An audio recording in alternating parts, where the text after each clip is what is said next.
This is the Valley Today. New this morning, one man is in jail after police say he robbed someone and threatened to shoot them. It happened around 5:30 last night near Horizon Middle School. The victim says he knows the suspect and he took a large amount of cash from him. Officers spotted 18-year-old Ahmed Abdi Hassan Jr. of Fargo near 12th Avenue and 34th Street South and arrested him after a foot chase. He's now in the Clay County Jail for robbery and fleeing. It's one of North Dakota's most notorious crimes, and now a judge is refusing to reduce the life sentence for a man who killed his family when he was just 15 years old. Michael Neugebauer claims that he was physically, sexually, and verbally abused by his father and now suffers from PTSD. He says he found a gun in his grandmother's attic and had it for his protection. Neugebauer used that gun to shoot his father, sister, and mother before reloading and then shooting his little brother at their home in Menoken in January of 1992. He says none of it was planned, but state prosecutors say Neugebauer told a different story at the trial 30 years ago. This week, a judge ruled the nature of the offense weighs heavily against a sentence reduction and that a law regarding sentence reductions went into effect after Neugebauer's sentencing was final and it cannot be applied retroactively.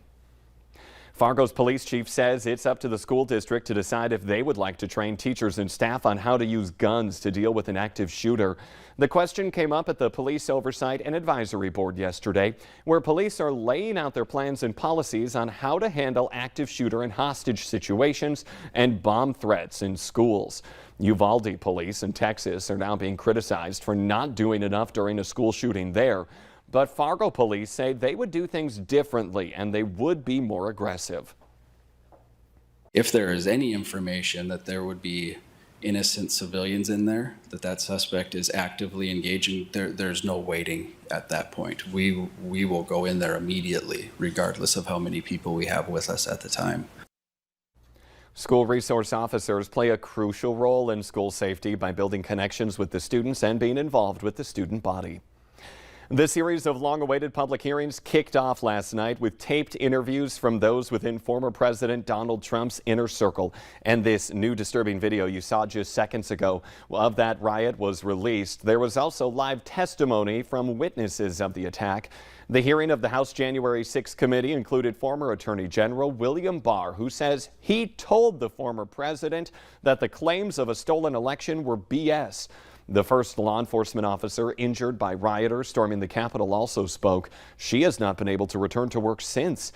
The committee is trying to show that the events of January 6 were part of an effort by former President Trump to undermine American democracy.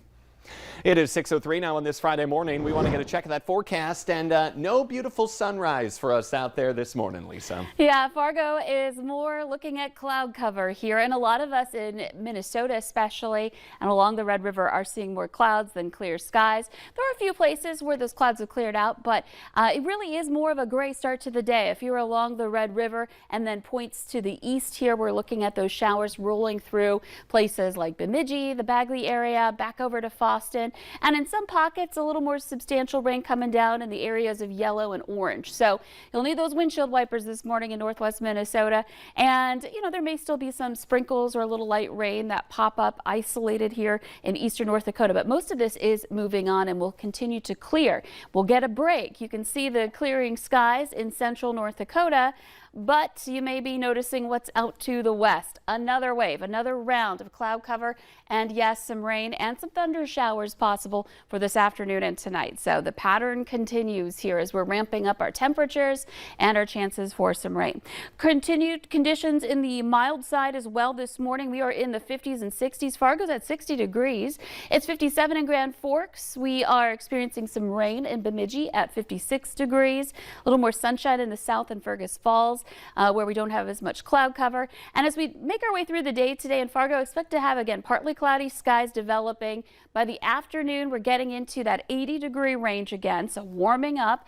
And then, unfortunately, just in time for folks to get out to their Friday night plans, some chances for some thunderstorm activity. So we're going to detail that out for you coming up here in your hour-by-hour planner. And it's not just today. The entire weekend has chances for rain.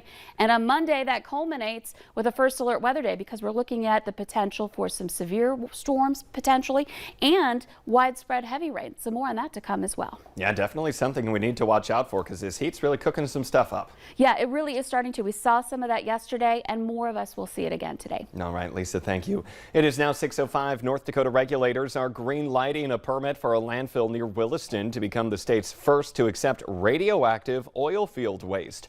The company must still obtain a $1 million bond to dispose of the material at its 13-mile landfill, which already accepts other types of waste generated by oil.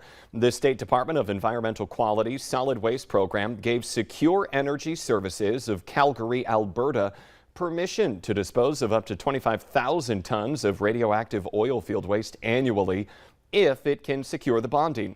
Critics say allowing that waste disposal is not environmentally safe. The Becker County Sheriff's Office is now identifying the 20-year-old man who drowned Wednesday as Jet Franson of Fergus Falls. He died after jumping off a pontoon into Big Detroit Lake. Friends say the wind was pushing that pontoon away from him while he was struggling in the water. 3 friends jumped in to save him but couldn't. Franson's body was recovered by a dive team about 3 hours later. Friends are now organizing a meal train for the Franson family. You can gift them a meal, help with household chores or grocery shopping, or just donate to the fund. You can head to valleynewslive.com and click on this story. Franson's death is a somber reminder for all of us to practice water safety. Experts say it is crucial for all of us to remember basic safety measures when around the water. Valley News Team's Jillian Trudeau has one expert advice that could save you or a loved one. Swimming really is a life-saving skill. Foss Swim School Director Jordan Dufran says working to become a confident swimmer can happen at any age. He says he's had children at 6 months to 82 years old in their pool. Here at Foss, we really do believe that on top of being safe, we also truly want everyone to love water and have fun in those activities over that summertime, especially here in Lakes Country. He says it's important for beginners to swim face down to remain buoyant and learn to rotate over for a needed break. Flipping over, you can always float on your back as long as need be and take that rest and then flip back over and continue to swim to safety. He says people should always keep water safety basics in mind. If you are not a very, very, very confident swimmer, just making sure that at any time when we are not as confident as we would like to be in that water, we as adults as well are also wearing flotation devices. He also says to maintain a sight line with kids in the water and pay attention to what they're wearing too. Though that light blue swimsuit might match your kids' eyes and make them look oh so great, it's very important that you have vibrant colors on so that your kids are more easy to see. If you can't immediately discern that that is my child, it's probably not the right color swimsuit. A 5-year-old boy in Red Wing was saved after his dad's boat crashed when someone spotted his bright orange shoes in the water last Friday. Jillian Trudeau, Valley News Live. The experts say pool noodles are not flotation devices. Swimmers need to be using life jackets.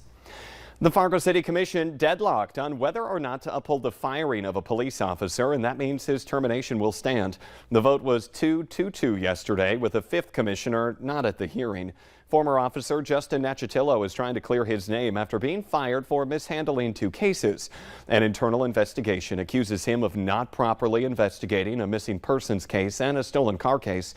Nachitillo will still maintain his North Dakota peace officer's license. The average price of gasoline is now hovering right around $5 a gallon nationwide for the first time ever. That's according to AAA. Prices are up 25 cents in just the last week, and they have spiked $1.90 from a year ago. California has the highest average at around $6.40 a gallon. Don't forget, it's Free Park Day in Minnesota tomorrow. The state is waiving fees to all of its state parks.